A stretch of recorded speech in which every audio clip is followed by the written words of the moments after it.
ದಕ್ಷಿಣ ಶೇಷಾದ್ರಿ ಎಂದು ಹೆಸರಿರುವ ಹುಲಿಗೆನ ಮುರಡಿ ಅನ್ನೋ ಜಾಗದಲ್ಲಿದ್ದೀವಿ ನಾವು. ಇಲ್ಲಿ ಶ್ರೀ ಪ್ರಸನ್ನ ವೆಂಕಟರಮಣ ಸ್ವಾಮಿ ದೇವಸ್ಥಾನದಲ್ಲಿದ್ದೀವಿ.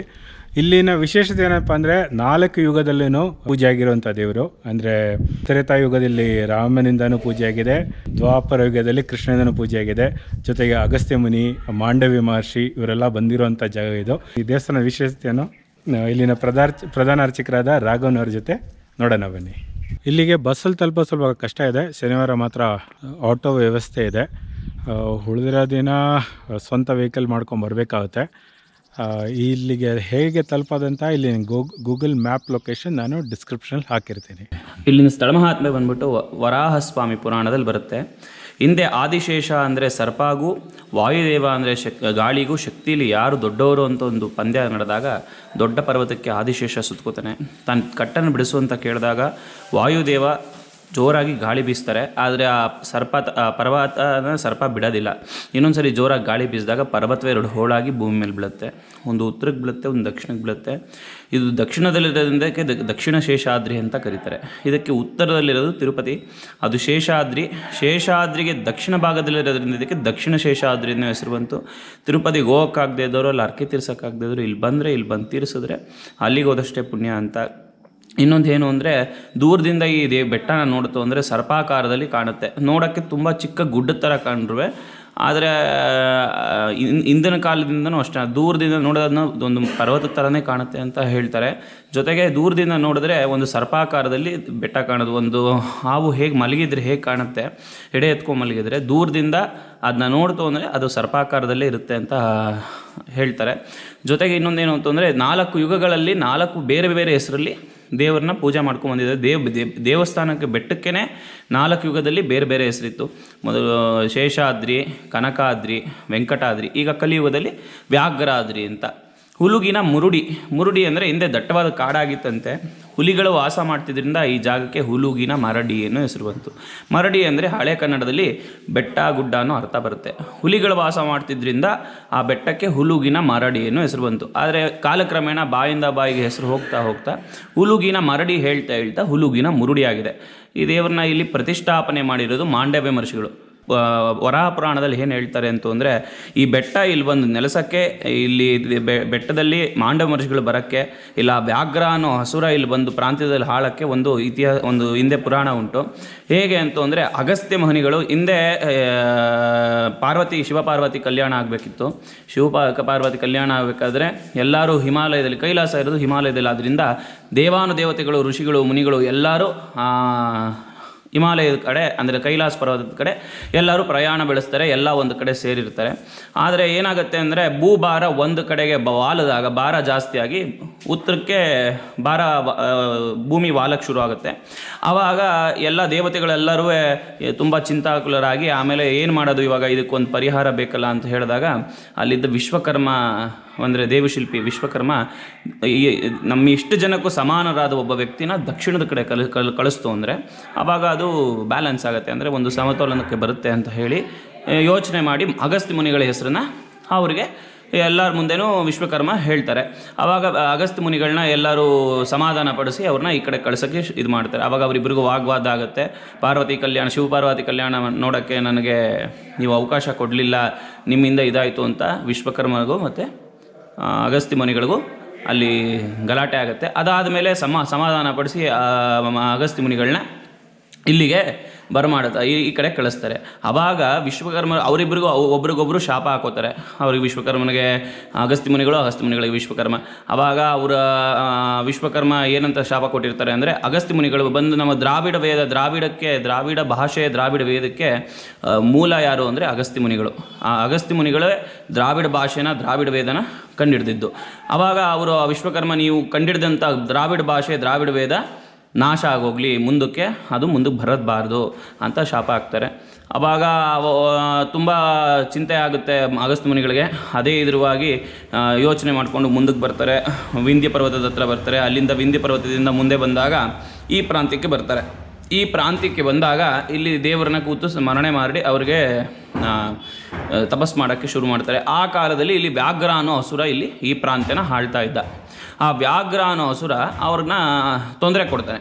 ಮೊದಲೇ ಅಗಸ್ತ್ಯ ಮುನಿಗಳಿಗೆ ಸ್ವಲ್ಪ ಕೋಪ ಜಾಸ್ತಿ, ಜೊತೆಗೆ ಏನು ಅಂತಂದರೆ ಅವರು ತುಂಬ ಶಕ್ತಿಯುತವಾದ ಮುನಿಗಳಲ್ಲೇ ತುಂಬ ಶಕ್ತಿಯುತವಾದವರು ಅಗಸ್ತ್ಯ ಮುನಿಗಳು. ಆ ಅಗಸ್ತ್ಯ ಮುನಿಗಳಿಗೆ ಕೋಪ ಬಂದು ಆ ವ್ಯಾಘ್ರ ಅನ್ನೋ ಹಸುರನ್ನೇ ನೀನು ವ್ಯಾಘ್ರನ ಆಗೋಗು ಮುಂದಕ್ಕೆ, ಅಂದರೆ ಅವನು ಒಬ್ಬ ಹಸುರನಾದವನು ಹುಲಿಯಾಗೋಗು, ಅವನಿಗೆ ಆವಾಗಿಂದ ವ್ಯಾಘ್ರ ಅಸುರ ಅಂತ ಹೆಸರಾಗೋಯ್ತು. ವ್ಯಾಘ್ರಾಸುರ ಅವನು ಹುಲಿಯಾಗಿ ಹೋಗ್ತಾನೆ. ಆವಾಗ ತಿರ್ಗಾ ಇಲ್ಲಿ ಅಗಸ್ತ್ಯ ಮುನಿಗಳು ತಿರ್ಗಾ ಮಾಡ್ತಾರೆ. ತಪಸ್ಸಾದಾಗ ಶ್ರೀನಿವಾಸ ಅವರಿಗೆ ಪ್ರತ್ಯಕ್ಷನಾಗ್ತಾನೆ. ನಿಮಗೆ ಏನು ಬೇಕು ವರ ಬೇಕು ಕೇಳಿ ಅಂತ ಹೇಳಿದಾಗ ಅವರು ಕೇಳ್ಕೊತಾರೆ, ಈ ನನಗೆ ಈ ಥರ ಶಾಪ ಬಂದಿದೆಯಲ್ಲ, ದ್ರಾವಿಡ ವೇದ ದ್ರಾವಿಡ ಭಾಷೆಗಳನ್ನ ನಾಶ ಆಗೋಗ್ಬೇಕು ಅಂತ, ಅದನ್ನ ದಯವಿಟ್ಟು ನೀನು ಇದು ಮಾಡಬೇಕು ಅಂತ. ಆವಾಗ ಶ್ರೀನಿವಾಸ ಅಗಸ್ತ್ಯ ಮುನಿಗಳಿಗೆ ವರ ಕೊಡ್ತಾರೆ. ನೀವು ಖಂಡಿತವಾಗಿಲ್ಲ, ಪ್ರತಿ ಒಂದು ಶ್ರೀ ವೈಷ್ಣವ ದೇವಸ್ಥಾನದಲ್ಲಿ ಯಾವಾಗ ಎಲ್ಲಿ ಪೂಜೆ ನಡೆಯುತ್ತೋ ಆವಾಗ ಅಲ್ಲಿ ನಮಗೆ ದ್ರಾವಿಡ ವೇದ ಪಾರಾಯಣ ಅಲ್ಲ ಅದನ್ನು ಸೇವಾ ಕಾಲ ಆಗಲೇಬೇಕು. ಆ ದ್ರಾವಿಡ ವೇದವಿಲ್ಲದೆ ನನ್ನ ಪೂಜೆ ಸಂಪೂರ್ಣವಾಗೋದಿಲ್ಲ ಅಂತ ಆವಾಗ ವರ ಕೊಡ್ತಾರೆ. ಇವತ್ತಿಗೂ ಅಷ್ಟೇ ಎಲ್ಲ ಶ್ರೀ ವೈಷ್ಣವ ದೇವಸ್ಥಾನಗಳಲ್ಲಿ, ಎಲ್ಲ ದೇವಸ್ಥಾನದಲ್ಲೂ ದ್ರಾವಿಡ ವೇದ ಅಂದರೆ 4000 ದಿವ್ಯ ಪ್ರಬಂಧ ಇರುತ್ತೆ. ಅದನ್ನು ಸೇವಾ ಕಾಲ ಆಗುತ್ತೆ. ಪ್ರತಿದಿನ ದೇವರಿಗೆ ಬೆಳಗ್ಗೆ ಸಾಯಂಕಾಲ ದ್ರಾವಿಡ ವೇದದಲ್ಲಿ, ಈ ವೇದಕ್ಕೆ ಎಷ್ಟು ನಾವು ಪ್ರಾಶಸ್ತ್ಯ ಕೊಡ್ತೀವೋ ಶ್ರೀ ವೈಷ್ಣವ ದೇವಸ್ಥಾನದಲ್ಲಿ, ಅದೇ ಥರ ದ್ರಾವಿಡ ವೇದಕ್ಕೂ ಅಷ್ಟೇ ನಾವು ಪ್ರಾಶಸ್ತ್ಯ ಕೊಡ್ತೀವಿ. ಈ ದೇವಸ್ಥಾನದ ಸುತ್ತಲೂ 3 ತೀರ್ಥಗಳಿವೆ. ದೇವಸ್ಥಾನದ ಪಕ್ಕದಲ್ಲೇ 2 ತೀರ್ಥಗಳಿರೋದು. ಒಂದು ವೇದ ಪುಷ್ಕರಣಿ ಮತ್ತು ಇನ್ನೊಂದು ಧನುಷ್ಕೋಟಿ ತೀರ್ಥ ಅಂತ 2 ತೀರ್ಥನ ನಾವು ಇಲ್ಲೇ ನೋಡ್ಬೋದು. ವೇದ ಪುಷ್ಕರಣಿ ತೀರ್ಥ ಹಿಂದೆ ಮತ್ಸ್ಯಾವತಾರದಲ್ಲಿ ದೇವರು 4 ವೇದಗಳನ್ನ ಅಪಹರಣ ಮಾಡಿಕೊಂಡು ರಾಕ್ಷಸ ಎತ್ಕೊಂಡೋಗಿ ನದಿ ಸಮುದ್ರದಲ್ಲಿ ಇಟ್ಕೊಂಡಿರ್ತಾನೆ. ಆ ಮತ್ಸ್ಯಾವತಾರದಲ್ಲಿ ಅವನ ಜೊತೆ ಅಲ್ಲಿ ಯುದ್ಧ ಮಾಡಿ ಆ 4 ವೇದಗಳನ್ನ ತಿರ್ಗಾ ವೈಕುಂಠಕ್ಕೆ ಅಂದರೆ ತೊಗೊಂಡು ಹೋಗ್ಬೇಕಾದ್ರೆ ಬ್ರಹ್ಮದೇವನಿಗೆ ಕೊಡಬೇಕು ಅಂತ ಎತ್ಕೊಂಡು ಹೋಗ್ಬೇಕಾದ್ರೆ ಆ 4 ವೇದಗಳನ್ನ ತುಂಬ ಆಯಾಸವಾದ ವಿಷ್ಣುವಿನ ಒಂದು ಬೇವರ ಹನಿ ಆ ಜಾಗಕ್ಕೆ ಬಿದ್ದಾಗ ಅಲ್ಲಿ ಒಂದು ತೀರ್ಥ ಉದ್ಭವವಾಯಿತು. ಅದಕ್ಕೆ ವೇದ ಪುಷ್ಕರಣಿ ತೀರ್ಥ ಅಂತ ಕರಿತೀವಿ. ಆ ವೇದ ಪುಷ್ಕರಣಿ ತೀರ್ಥ ಇಲ್ಲಿ ಬಂದ ಮೇಲೆ ದೇವರು ಇಲ್ಲಿ ಬಂದು ನೆನೆಸೋದ್ರಿಂದ ಆ ವೇದ ಪುಷ್ಕರಣಿ ತೀರ್ಥಕ್ಕೆ ತುಂಬಾ ಇಲ್ಲಿ ಪ್ರಾಶಸ್ತ್ಯ ಉಂಟು. ಈ ಕ್ಷೇತ್ರಕ್ಕೆ 3 ತೀರ್ಥಗಳಿದ್ದರೂ ಅದೇ ಮೊದಲನೇ ತೀರ್ಥ. ಅದರಿಂದನೇ ಹಿಂದಿನ ಕಾಲದಿಂದನೂ ದೇವರಿಗೆ ಅಲ್ಲಿಂದ ನೀರು ತಂದು ದೇವರಿಗೆ ಪೂಜೆ ಮಾಡ್ತಿತ್ತು. ಇವತ್ತು ಕೂಡ ಅಲ್ಲಿಂದ ನೀರು ತೊಗೊಂಬರುತ್ತೆ. ಪ್ರತಿಯೊಂದು ಬ್ರಹ್ಮೋತ್ಸವಾದಿಗಳು, ಸಂಕ್ರಾಂತಿಯಲ್ಲಿ ದೊಡ್ಡ ರಥೋತ್ಸವ ನಡೆಯುತ್ತೆ. ಚಿಕ್ಕ ಜಾತ್ರೆ ಬಂದ್ಬಿಟ್ಟು ಶ್ರಾವಣ ಮೊದಲನೇ ಶನಿವಾರ ನಡೆಯುತ್ತೆ. ಆವಾಗಲೂ ಅಷ್ಟೇ ತೀರ್ಥ ಸ್ನಾನದಿಂದ ಮೊದಲುಗೊಂಡು ಯಾವುದೇ ಒಂದು ಪೂಜೆ ಆದ್ರೂ ದೇವ್ರನ್ನ ಅಲ್ಲಿ ಬಿಜ್ ಮಾಡೋದೇ ಆಗಲಿ, ಇಲ್ಲ ಅಂತಂದರೆ ಆ ನೀರನ್ನು ಉಪಯೋಗಿಸ್ಕೊಂಬೋದೇ ಆಗಲಿ, ಅದು ವಾಡಿಕೆ ನಡ್ಕೊಂಬಂದಿದೆ. ಮೊದಲು ಸಿಗೋದು ವೇದ ಪುಷ್ಕರಣಿ ತೀರ್ಥ ಅಂತ. ಈ ತೀರ್ಥದಿಂದನೇ ದೇವರಿಗೆ ಅಭಿಷೇಕ ಎಲ್ಲ ಮಾಡೋದು. ಈ ತೀರ್ಥ ಪಕ್ಕದಲ್ಲೇ ಧನುಷ್ಕೋಟಿ ತೀರ್ಥ ಕೂಡ ಇದೆ, ಅಲ್ಲೂ ಹೋಗಿ ನೋಡೋಣ. ರಾಮ ಸ್ನಾನ ಮಾಡೋಕ್ಕೋಸ್ಕರ ತನ್ನ ಬಿಲ್ಲು ಬಾಣ ಉಪಯೋಗಿಸಿ ಆ ಬಂಡೆಯನ್ನು ಹೊಡೆದು ನೀರು ಬರೆಸಿ ಸ್ನಾನ ಮಾಡ್ದ. ಅದು ಒಂದು ತೀರ್ಥವಾಯಿತು. ಅದು ಧನುಷ್ಕೋಟಿ ತೀರ್ಥ. ಎಷ್ಟು ಬಿಸಿಲಿದ್ದರೂ, ಎಷ್ಟು ಬರಗಾಲ ಬಂದರೂ, ಒಂದು ಚೂರು ನೀರಾದರೂ ನಿಂತಿರುತ್ತೆ. ಯಾವತ್ತೂ ನೀರು ಖಾಲಿನೇ ಆಗೋದಿಲ್ಲ.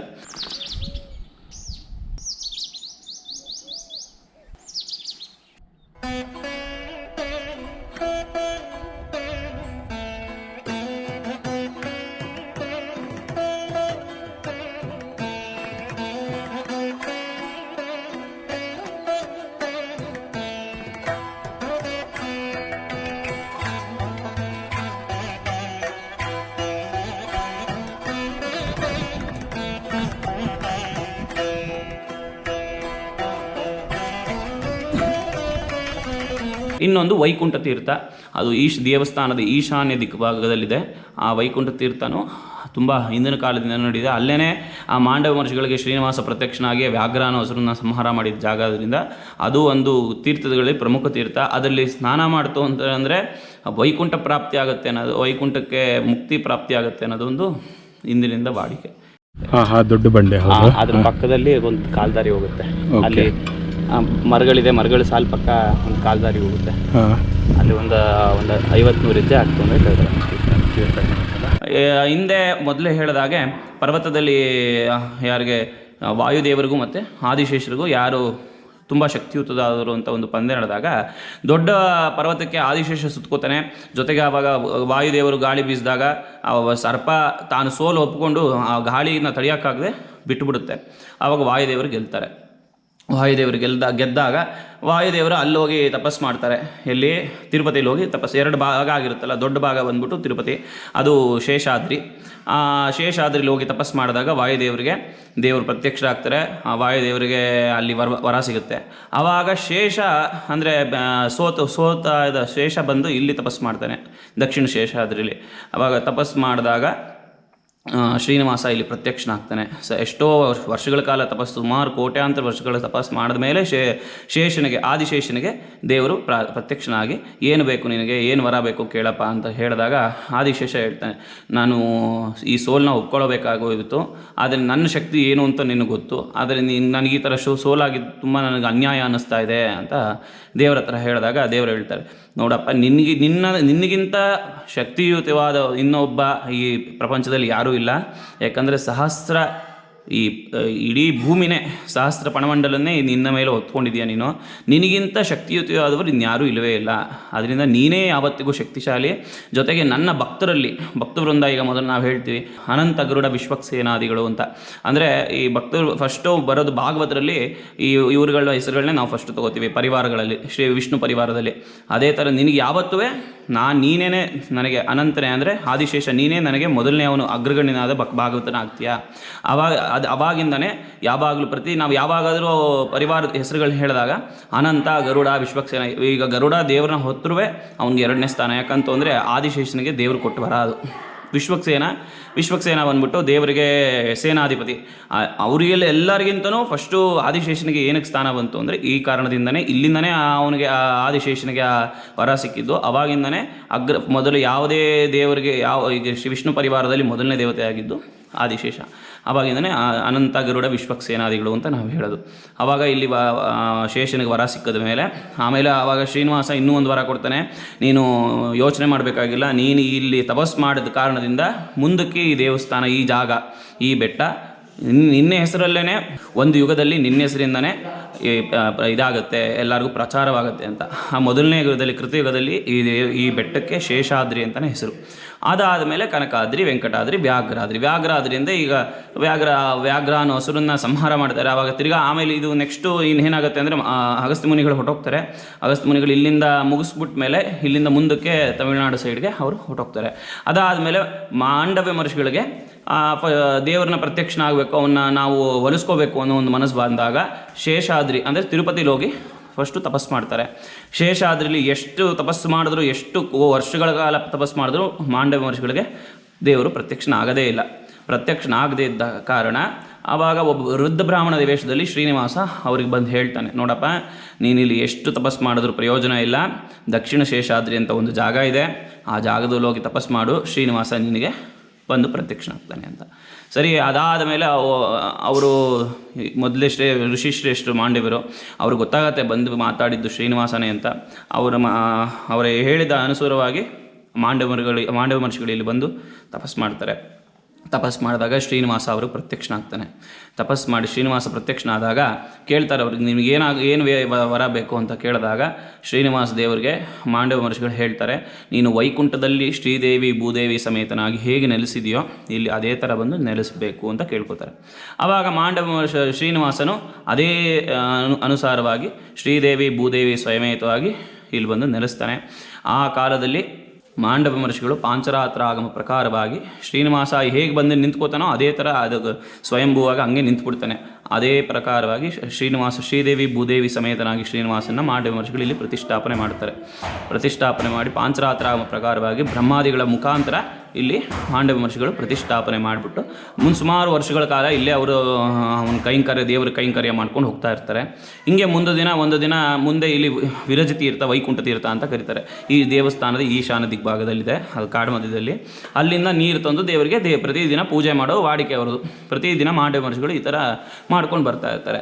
ಮುಂದೆ ಒಂದು ದಿನ ಇದೇ ಥರ ಅಲ್ಲಿ ಹೋಗ್ಬಿಟ್ಟು ನೀರು ತೊಗೊಂಬರ್ಬೇಕಾದ್ರೆ ಅಗಸ್ತ್ಯ ಮುನಿಗಳಿಂದ ಶಾಪ ಹೊಂದಿದ್ದಂಥ ವ್ಯಾಘ್ರಾಸುರ ಅವ್ರನ್ನ ತೊಂದರೆ ಕೊಡ್ತಾನೆ. ಅವ್ರ ಮೇಲೆ ದಾಳಿ ಮಾಡೋಕ್ಕೆ ಶುರು ಮಾಡ್ತಾನೆ.